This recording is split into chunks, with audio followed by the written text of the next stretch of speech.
Oh, hell no! Who let this one in? Patricia Whitmore's voice sliced across the Meadowbrook terrace. She was staring at the black woman in jeans and a blazer, sitting alone near the window. Babe, look, we've got another charity case trying to eat with the members. Patricia's laugh was vicious. What's next? Food stamps at the buffet? Brandon didn't hesitate. He snatched a chocolate croissant and launched it like a fastball. The pastry exploded against the woman's head, chocolate erupting through her hair. Patricia screamed with delight. Yes, Brandon! She was clapping. That's what happens when trash doesn't know its place. The woman sat frozen. Chocolate dripped down her neck. She didn't turn around. David Whitmore stood up, pointing. You, out now, before I have you arrested for trespassing. I was invited, she whispered. Like hell you were. Have you ever seen the entitled destroy everything with one cruel laugh? Meadowbrook Country Club sat on 47 acres of perfect Connecticut lawn, the kind of green that required 3 groundskeepers and a 6-figure irrigation system. Old oaks lined the entrance. Bentleys and Maseratis filled the valet circle. Saturday morning, 11:47. The spring benefactors' brunch was underway. Crystal chandeliers hung from vaulted ceilings. Oil paintings covered the walls. All the club's founders. All white men. All long dead. Fresh lilies perfumed the air. Violins played softly in the corner. Membership cost $50,000 per year. The waiting list stretched 7 years. But money wasn't enough. You had to fit. The committee had rejected 19 applications in 2 years. 15 were people of color. Servers in white gloves moved like shadows. Most were black or Latino. They kept their eyes down. They had learned. This was where Connecticut's elite made deals. Arranged marriages. Ensured their children attended the right schools. Joined the right firms. Married the right families. Jordan Ellis had arrived at 11:15. She was 43. Ph.D. in aerospace engineering from MIT. Her company, Ellis Industries, manufactured defense technology. Last quarter brought $600 million in revenue. 12,000 employees across 8 states. Forbes profiled her 3 months ago. The headline, From Garage Startup to Defense Giant, How Dr. Jordan Ellis Built a Billion-Dollar Empire. Today, she wore dark jeans, a navy blazer from Nordstrom Rack, simple gold studs, natural hair pulled back, no designer bag, no flashy jewelry. She had dressed down deliberately. Robert Henderson, the club president, had invited her. He wanted Ellis Industries to sponsor a STEM program, $5 million over 3 years. The club would get publicity. Jordan had one condition. She wanted to see the culture firsthand, not as a CEO, not as a donor, just as a guest nobody recognized. She wanted to watch how members treated people they assumed didn't belong. So she sat alone at a corner table, head down, looking like someone's assistant, someone who wandered in by mistake. Her phone was in her pocket, recording app ready. She had learned to document everything, every insult, every microaggression, every moment people revealed themselves. She was reviewing quarterly reports when the croissant hit. Now chocolate dripped from her hair. Her documents were ruined. Patricia Whitmore was still laughing. The Whitmores sat 3 tables over. Center terrace, best view of the golf course. Patricia was 45. Blonde highlights, too much Botox. Her Instagram said, luxury lifestyle influencer. 47,000 followers. She posted Range Rovers and Hermes bags and Hampton weekends. Every caption, blessed and grateful and living my best life. She ran the Ladies' Auxiliary Committee. She controlled the social calendar. She decided who got invited, who belonged. 2 years ago, she blocked 3 families of color from membership. Her words, culture fit, and traditional values, and preserving community character. David Whitmore was 52, third-generation wealth. His grandfather started Whitmore Properties in 1958. Now David ran it. $890 million in assets. Shopping centers, office parks, luxury apartments. He was good at inheriting, not much else. His company was bidding on the biggest deal of his career. Ellis Industries needed a headquarters campus. $1.5 billion, 15 buildings, 3,000 employees. Whitmore Properties led the bids. David spent 6 months on the proposal. Schmoozing, networking, calling favors. Final decision meeting, Monday morning, 48 hours away. David had no idea he just watched his son assault Dr. Jordan Ellis. Patricia didn't know either. Nobody in that room did. Brandon Whitmore was 12, only child, expelled from 2 private schools for bullying. His 3rd academy only took him after his parents donated a new library wing. He had never heard the word no, never faced consequences. His parents always intervened, always made problems disappear with checks and connections. He mirrored everything they taught him. The contempt, the entitlement, the belief that some people simply mattered less. Jordan sat perfectly still. Chocolate pooled on her white collar. She reached for her napkin with controlled movements. Her breathing was measured. But her hands shook. Thomas, the club manager, stood near the kitchen doors. He was 53. Black. 30 years at Meadowbrook. He had seen everything, heard everything, said nothing. He had bills to pay, grandchildren to help through college. He watched Jordan dab chocolate from her hair, his jaw clenched, his fists tightened at his sides, but he stayed where he was. An elderly woman at table 7 started to stand. Margaret, 72. Her husband grabbed her wrist, pulled her back down, shook his head. She sat. Everyone sat. Everyone watched. Nobody helped. Jordan placed her napkin on the table. Chocolate stained the white linen. She took a slow breath and began gathering her papers. Water had spilled across the documents. Ink bled through quarterly projections, strategic plans, confidential reports.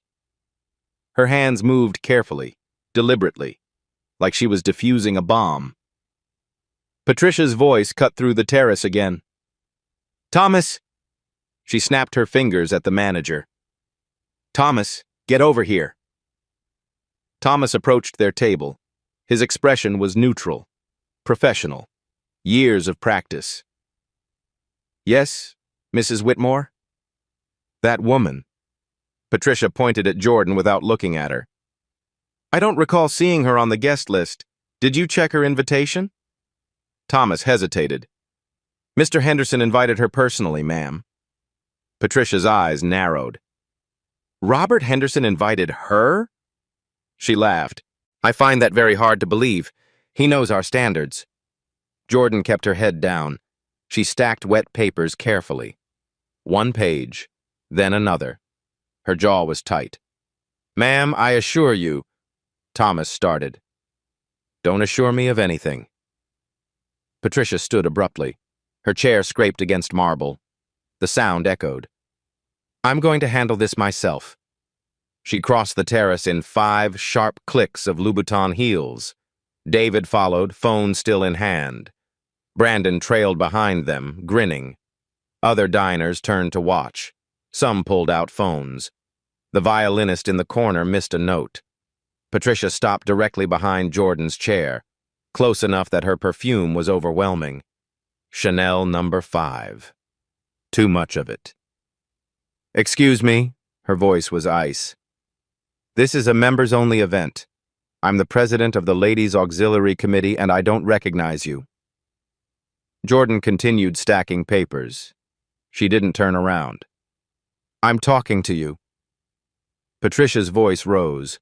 "It's basic manners to look at someone when they're speaking." Jordan finally turned. Chocolate still streaked her hair. Her eyes were calm, unnervingly calm. "I was invited by Mr. Henderson," she said quietly. "I have every right to be here." Patricia's laugh was sharp.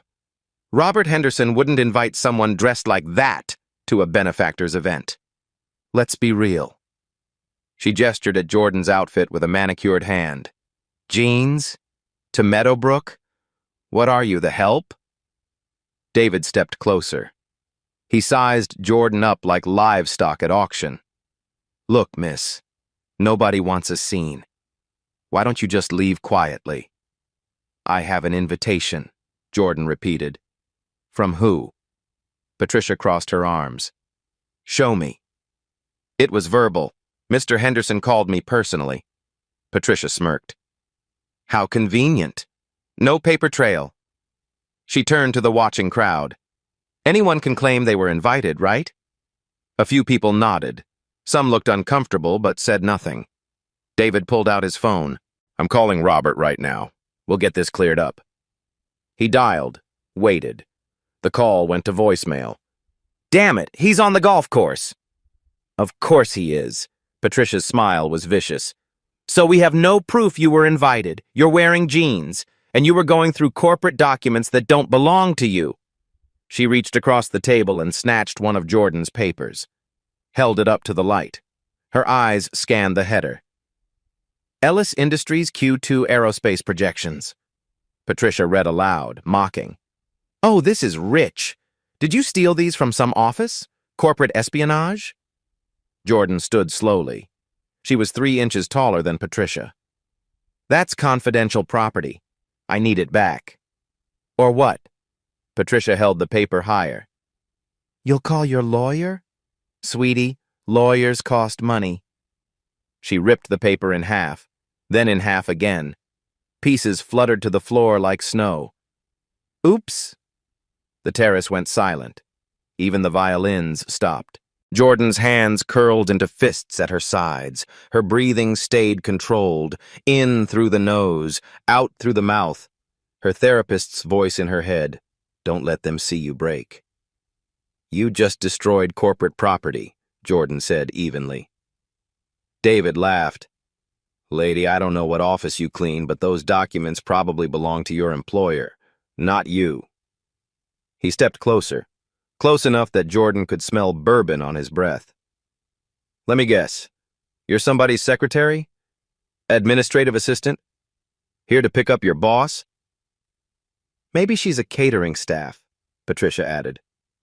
The uniform room is through the kitchen, honey. Laughter rippled through nearby tables. Not everyone, but enough. Jordan bent down to collect the torn pieces. Her hands shook now, visibly shook.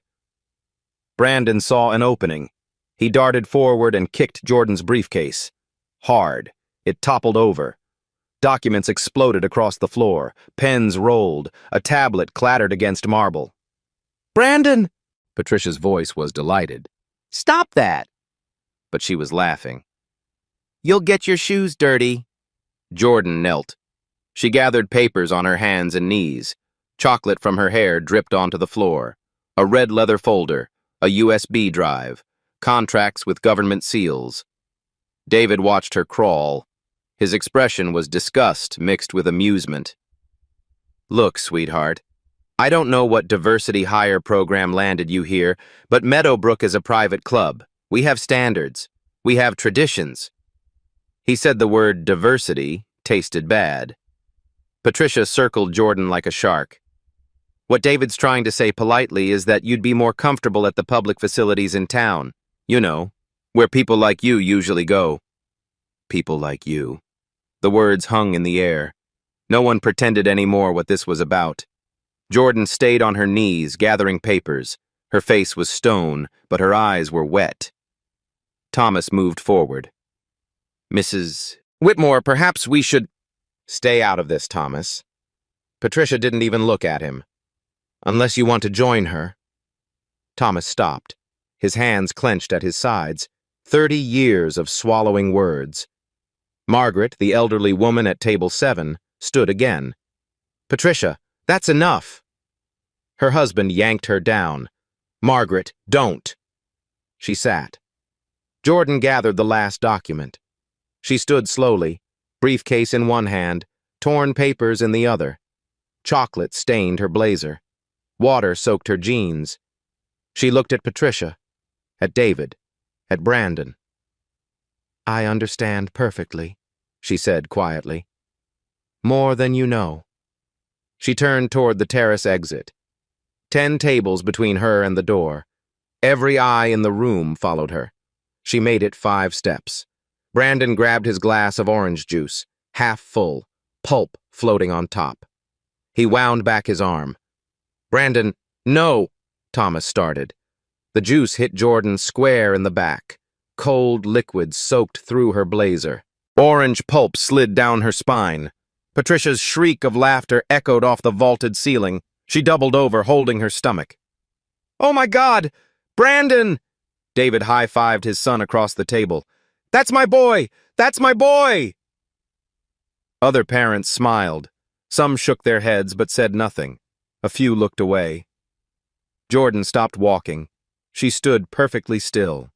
Orange juice dripped from her blazer onto the marble floor, creating a small pool. She didn't turn around, didn't speak. Her shoulders rose and fell with each breath. Then she reached into her pocket, pulled out her phone. The screen was already recording, had been recording for 23 minutes. She tapped stop, saved the file. Then it turned slowly. Her face was calm, eerily calm. She looked at Patricia, at David, at Brandon, at every single person watching. I'm leaving now, she said.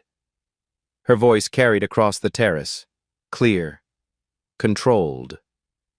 But I'll be in touch. Patricia waved dismissively. Oh, we're so scared. Thomas, call security. I want her escorted out properly. That won't be necessary. Jordan's eyes locked on David. I know the way. She walked toward the exit. Orange juice and chocolate left a trail behind her. Her heels clicked against the marble. Each step measured, deliberate. At the door, she paused, turned back one last time. See you Monday, Mr. Whitmore? David frowned. Monday? Lady, I don't even know who you are. Jordan smiled. Cold, thin. It didn't reach her eyes. You will. Then she was gone. Patricia burst into fresh laughter. Did she just threaten us? Did everyone hear that? She pulled out her phone, started typing furiously. This is going on Instagram. When random people crash your event and then make threats.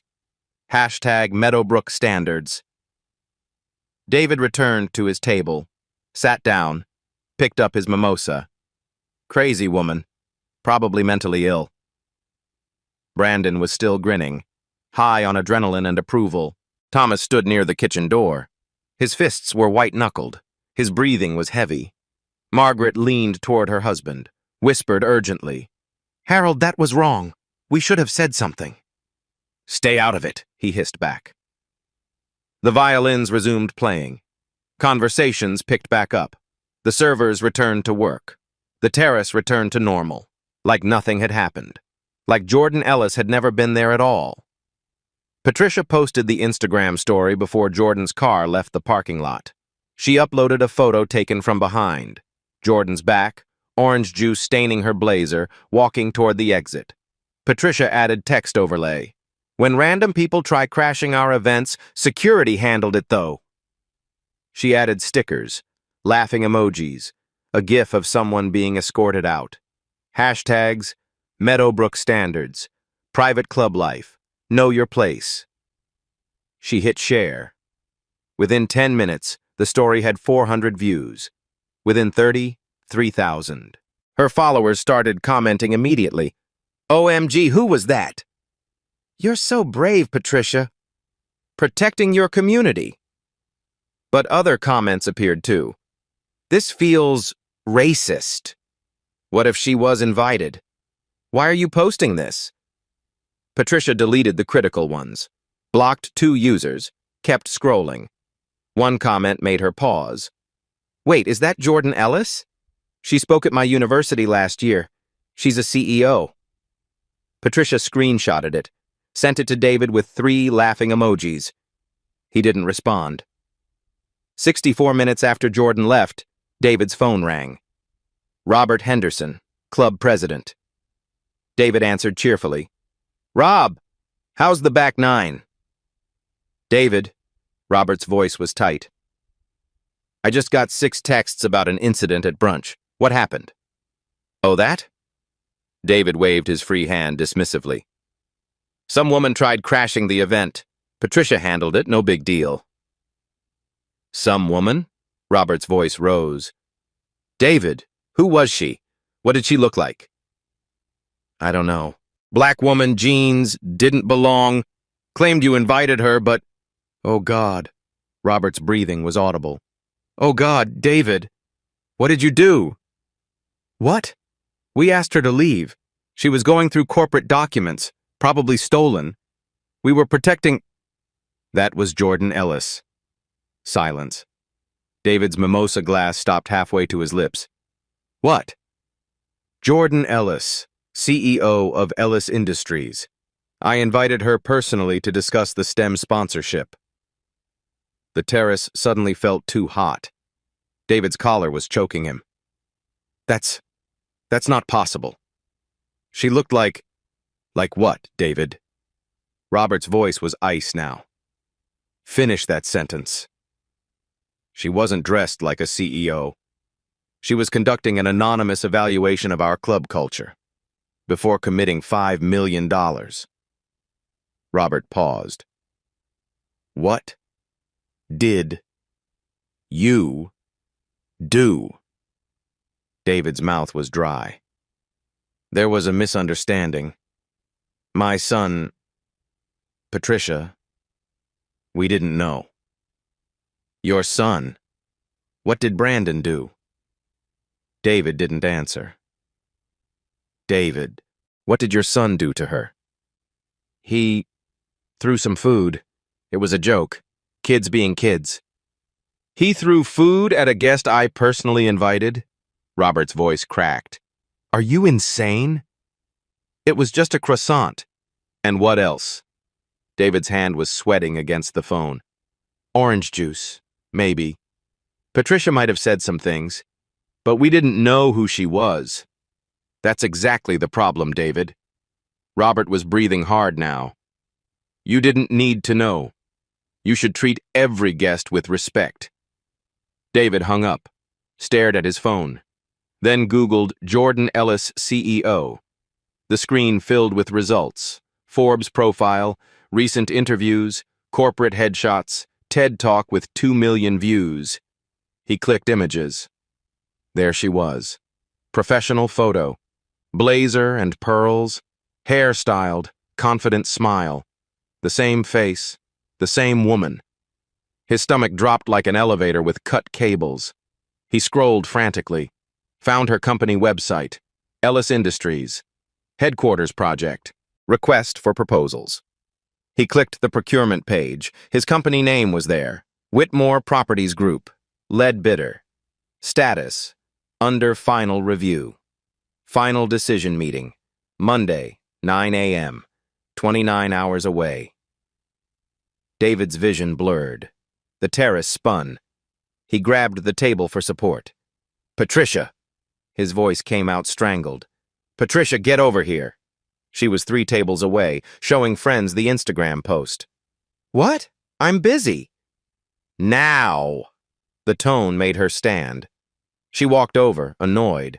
What's wrong with you? That woman. David's voice was barely audible.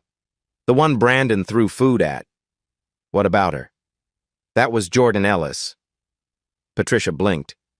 Who? Jordan Ellis, CEO of Ellis Industries, the company I'm bidding for. His hands were shaking. $1.5 billion contract. The final meeting is Monday. Patricia's face went white. No, she wasn't. I just Googled her. It's her. The same woman. Patricia grabbed his phone, looked at the photos. Her hands started trembling. Oh my God. David, that's not possible. She was dressed like... I know what she was dressed like. David stood abruptly. His chair fell backward, crashed against marble. Every head turned. And you posted it on Instagram. I'll delete it. Patricia was already pulling out her phone. Right now, I'll delete it. She opened Instagram. The story was still up. Views, 3,400. Shares, 47. She hit delete. A message popped up. Story has been shared. Deletion may not remove all copies. No, no, no, no, no. Patricia's finger jabbed the screen frantically. Delete, delete. But it was too late. Screenshots existed. People had saved it, shared it to other platforms. What do we do? Patricia's voice was shrill. We apologize, right? We send flowers, a donation. We explained it was a misunderstanding. David was already typing an email. His fingers fumbled over keys. Dear Ms. Ellis, there has been a terrible misunderstanding this morning. My family and I deeply regret... He stopped. Read it back. It sounded pathetic. Insincere. He deleted it. Started again. Ms. Ellis, I would like to apologize personally for any confusion at Meadowbrook today. Perhaps we could meet for dinner this week to discuss... Delete. His phone rang. Unknown number. He answered. Hello? Mr. Whitmore? A woman's voice. Professional. Cold. This is Rebecca Carter from the Connecticut Post. We received information about an incident at Meadowbrook Country Club this morning. Would you care to comment? David hung up. The phone rang again immediately. Different numbers. He declined the call. A text from his business partner. David, I'm seeing something online about Meadowbrook. What happened? Another text from his company's VP. Boss, we need to talk. Urgent. Email notification. Subject. Ellis Industries. Meeting status update. Lay. His hands were shaking so badly he almost dropped the phone. He didn't open the email. Couldn't. Patricia was pacing. This is fixable. We explain. We apologize. Rich people forgive rich people. That's how it works. We're not rich like her, David said quietly. What? Her company is worth $2.3 billion. We're worth $890 million. He laughed. It sounded hysterical.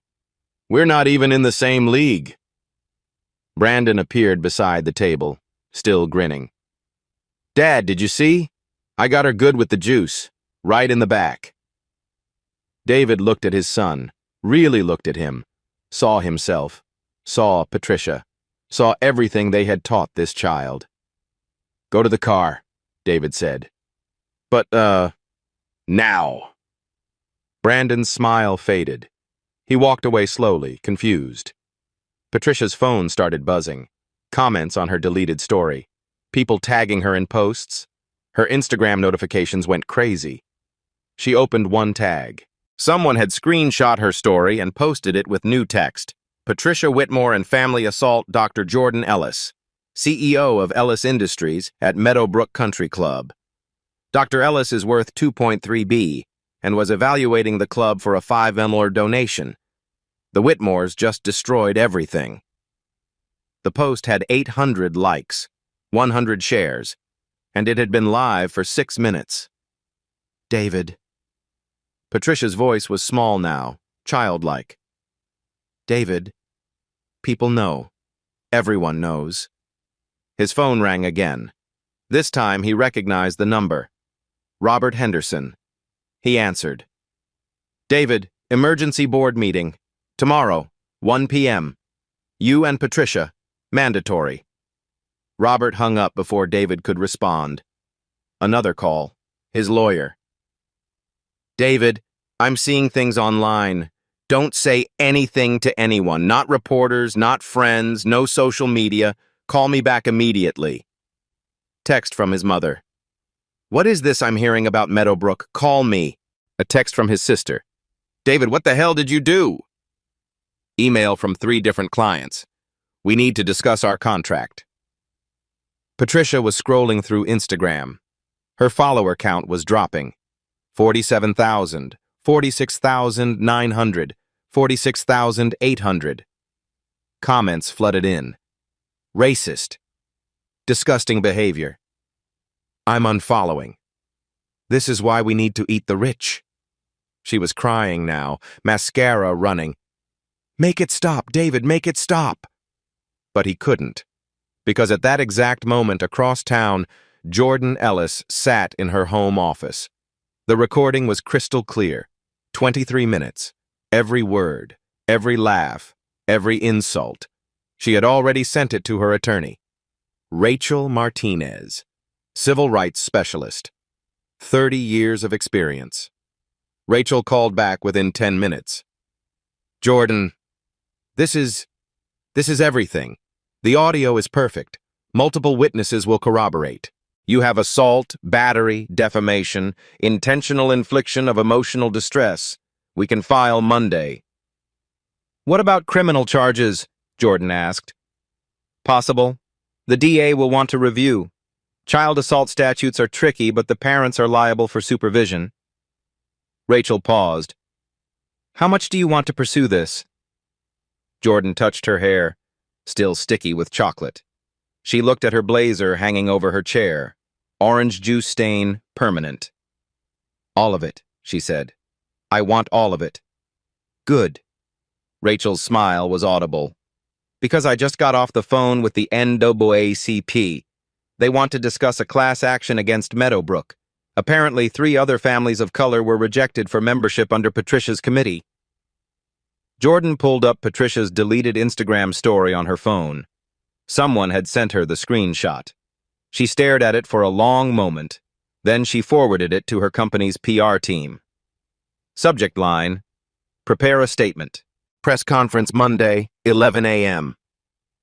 She stood, walked to her window, looked out at the city lights. Somewhere out there, the Whitmores were panicking. Good. Let them panic. Let them feel what she felt, kneeling on that floor. Let them understand what consequences actually mean. She smiled. For the first time since that morning, she smiled. Monday morning, 8:45. David Whitmore stood in the Ellis Industries lobby. Marble floors stretched 50 feet. Floor-to-ceiling windows flooded the space with light. The air smelled like leather and money. He wore his best suit, Tom Ford, navy blue, $3,000. White roses in hand, 200 from the florist who opened early for him. He had rehearsed his apology 17 times. His hands were sweating. The receptionist looked up, young, professional. Her smile was ice. Mr. Whitmore? Yes, 9 o'clock meeting with Ms. Ellis. He placed the flowers down. Could you give her these? With my sincerest apologies. Her smile didn't move. Mr. Whitmore, there's been a schedule change. Ms. Ellis is unavailable. Unavailable? His voice cracked. The contract presentation, the final decision. My team flew in. You should check your email. David pulled out his phone. His hands shook. He nearly dropped it. Email received at 9 a.m. Exactly 9. Subject: Ellis Industries HQ project, bid status. Update. He opened it. The words blurred. He read the first line 3 times. Dear Mr. Whitmore, after comprehensive review, Ellis Industries has decided to pursue alternative partnerships for our headquarters campus project. Your firm's bid has been withdrawn from consideration effective immediately. This decision is final. We wish you success in future endeavors. The phone slipped, clattered on marble. $1.5 billion. Gone. The receptionist picked up his phone, handed it back. Anything else, Mr. Whitmore? He couldn't speak. Behind him, the elevator dinged. His project team emerged. 6 people, architects, engineers, all dressed for the presentation of their lives. David, his lead architect approached. Conference room? Go home. His voice was hollow. What? We lost it. Go home. They stood frozen, mouths open, briefcases hanging. David walked past them, Through the lobby, out the doors, to the parking garage. He sat in his Mercedes for 20 minutes, staring at nothing. His phone rang. Patricia. Did you fix it? Desperate. Did you apologize? We lost the contract. Silence. What? 1.5 billion. Gone. Patricia's breathing was sharp. But you apologized. The flowers. Doesn't matter. She canceled at exactly 9. Probably decided Saturday night. David, what do we do? I don't know. He hung up. Across town, Jordan Ellis entered a packed conference room. 20 journalists, 5 news stations, NPR microphones, photographers lining walls. She wore charcoal, hair styled, makeup perfect. She looked like power. Attorney Rachel Martinez stood left. NOACP representatives flanked right. Jordan approached the podium. Silence fell except for camera shutters. Good morning. Thank you for coming. Her voice was steady. Each word is deliberate. On Saturday, May 18th, I attended Meadowbrook Country Club as an invited guest. I was evaluating the club for a $5 million STEM donation. Cameras flashed. Journalists typed. Instead, I was physically assaulted by a 12-year-old child. His parents laughed. I was told I didn't belong. I was accused of theft. I was subjected to racial slurs and publicly humiliated. She paused. I recorded everything. The room erupted. Questions shouted over each other. Jordan raised one hand. Silence. I'll play 30 seconds now. She nodded. Audio filled the room. Patricia's voice, crystal clear. What the hell is she doing here? Impact sound. The croissant. Patricia's laugh. Vicious. Delighted. That's what happens when trash doesn't know its place. David's voice. You. Out. Now. Before I have you arrested. Brandon's voice. Young and cruel. I got her good. The recording stopped. Several journalists covered their mouths. One was crying. Jordan continued. This isn't one incident. This is systemic discrimination. Assumptions based on appearance. Indignity people of color face daily, regardless of achievement. She looked into the camera. I have a PhD from MIT. I built a $2.3 billion company. I employ 12,000 people. None of that protected me from being treated like trash. Her voice didn't waver. Today, I'm filing a civil suit against the Whitmore family. Assault, battery, defamation, intentional infliction of emotional distress. Rachel stepped forward. The NAACP is investigating Meadowbrook's membership practices. We have evidence of systematic discrimination. Jordan held up her phone. Patricia's Instagram screenshot appeared on the screen behind her. Mrs. Whitmore posted this publicly, mocking me. She deleted it, but the internet is forever.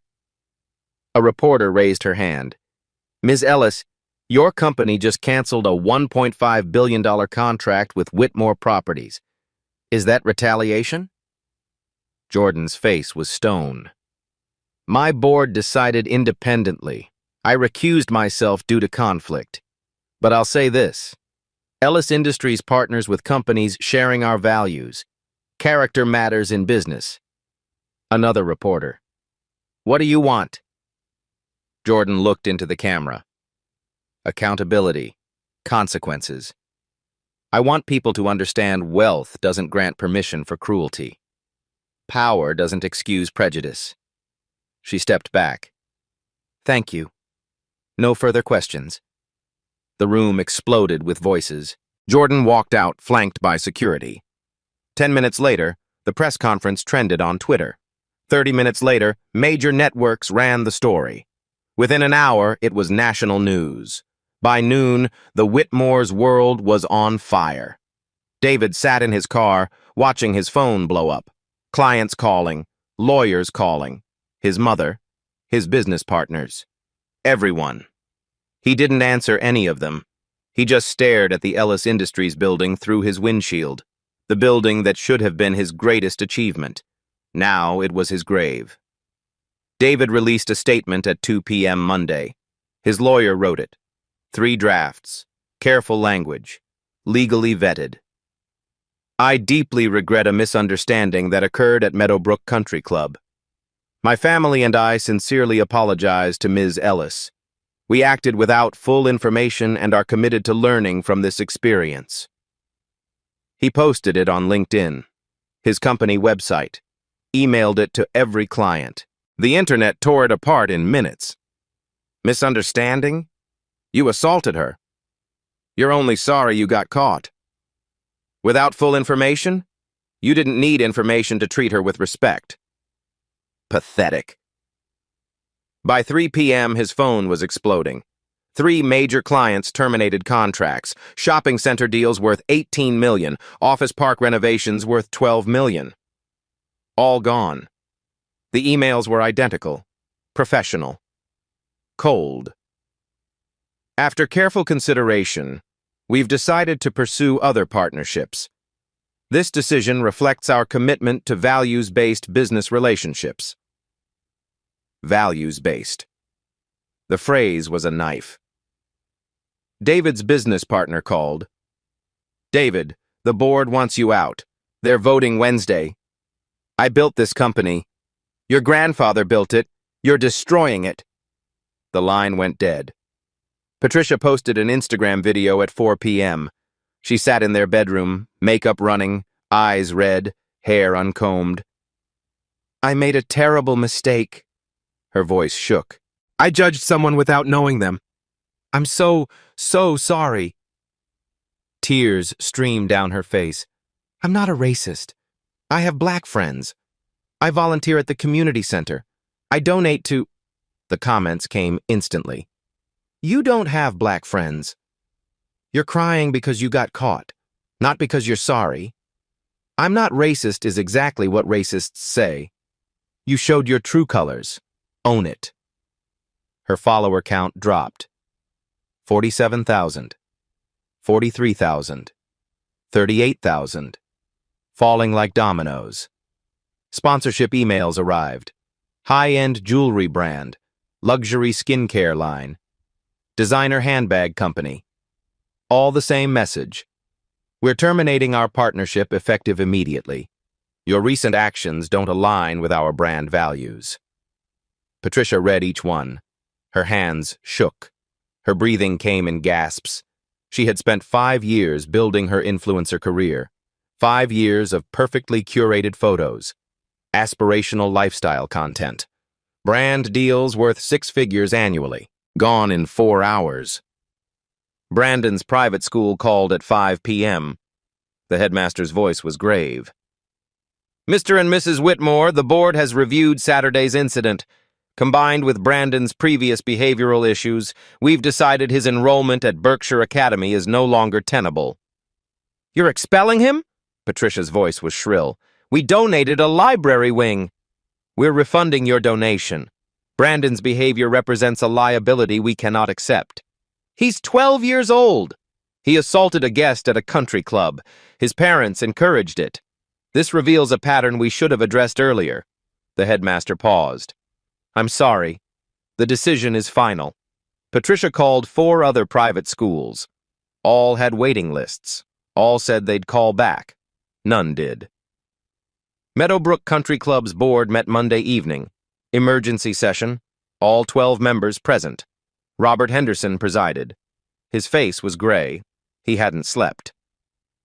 We have audio evidence. Video from multiple members. Social media posts. He placed printed screenshots on the table. The Whitmores assaulted an invited guest, a guest I personally invited to discuss a $5 million donation. Board member Sarah Carter spoke. We need to act decisively. This is a PR catastrophe. It's more than PR, another member added. It's moral bankruptcy. The vote was unanimous. Whitmore family membership permanently revoked. Access to all facilities terminated immediately. The letter was delivered by courier at 7 p.m. Patricia opened it with shaking hands. Read aloud.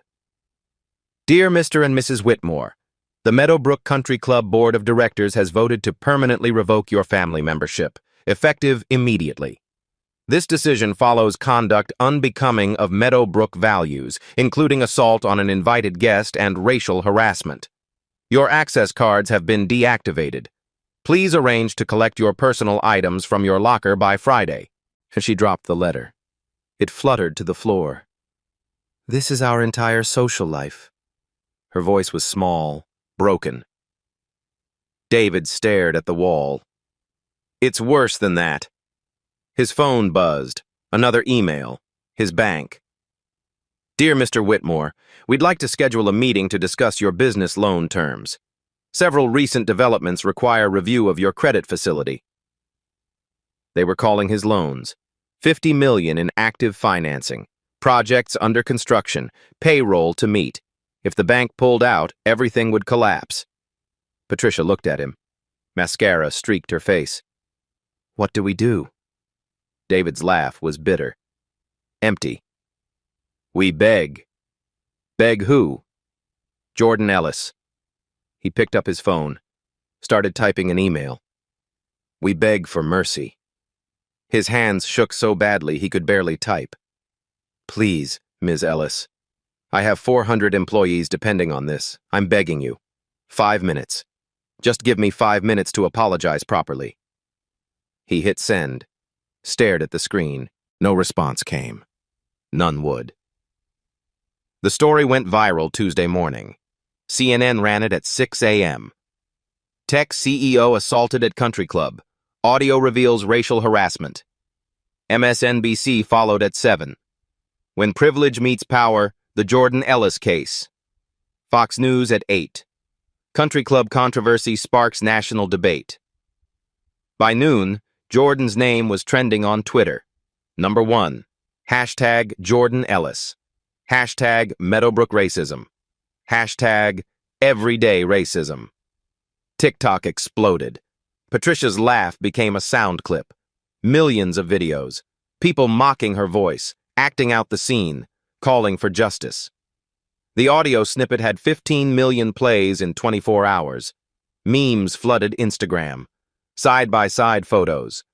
Patricia's deleted post next to Jordan's Forbes cover. Caption: When you assault a billionaire and don't even know it. Brandon's orange juice throw became an animated GIF, shared 200,000 times. Jordan appeared on Good Morning America Wednesday. The host, Michelle Carter, leaned forward. Sympathetic, but professional. Dr. Ellis, walk us through what happened Saturday. Jordan's voice was calm, measured. She had told this story 100 times now. It didn't get easier. I went to evaluate the club's culture, to see if they deserved a $5 million investment. She paused.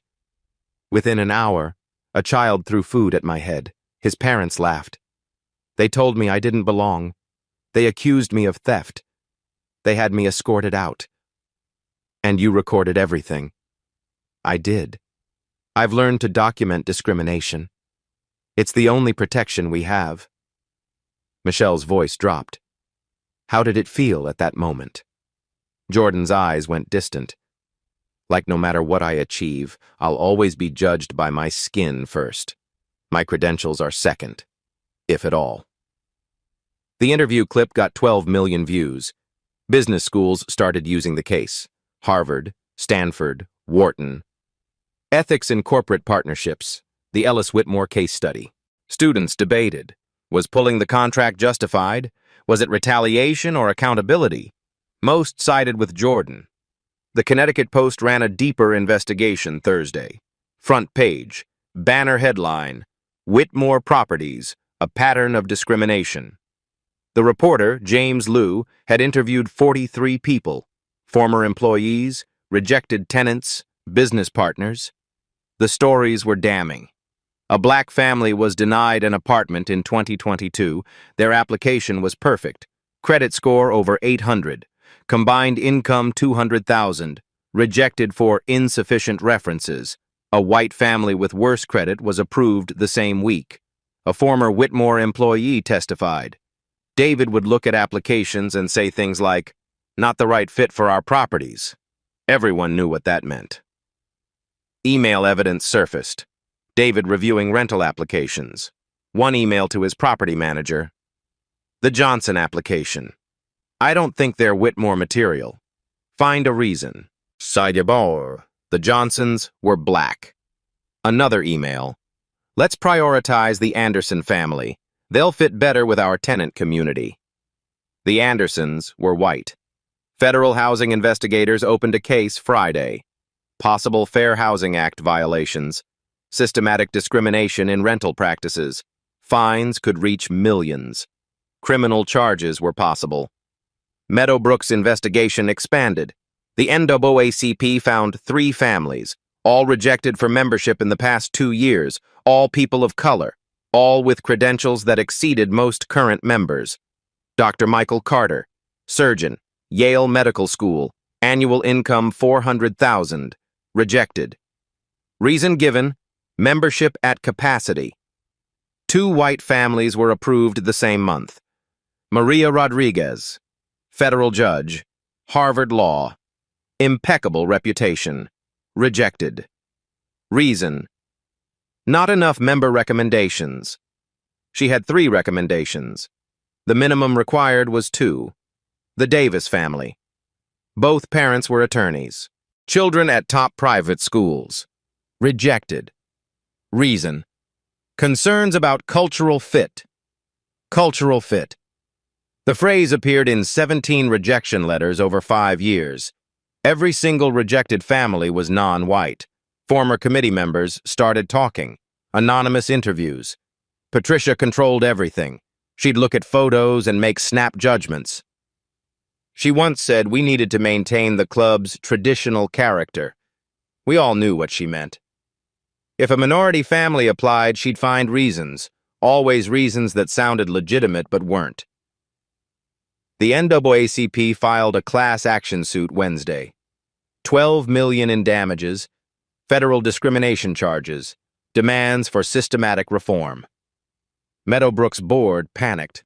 Emergency measures, hired a diversity consultant, announced mandatory bias training, pledged to fast-track minority applications. Too little, too late. 47 members resigned in protest, not because of the discrimination, because of the reforms. One resignation letter leaked online. Meadowbrook has lost its way. The club was built on certain standards. Those standards are now being destroyed by political correctness. The letter went viral. The member who wrote it was identified. His law firm dropped him. Jordan's legal team prepared for trial. Rachel Martinez assembled a devastating case. Audio evidence. Video from 5 different phones. Social media posts. Witness testimony. Medical records documenting emotional distress. Expert witnesses lined up. Dr. Sarah Johnson, psychologist, testified about racial trauma. Public humiliation based on race causes documented PTSD symptoms. Anxiety, depression, hypervigilance. Dr. Marcus Williams, sociologist, testified about country club discrimination. These institutions have historically excluded people of color. They've adapted their language, but the discrimination persists. Thomas, the Meadowbrook manager, agreed to testify. After 30 years of silence, he spoke.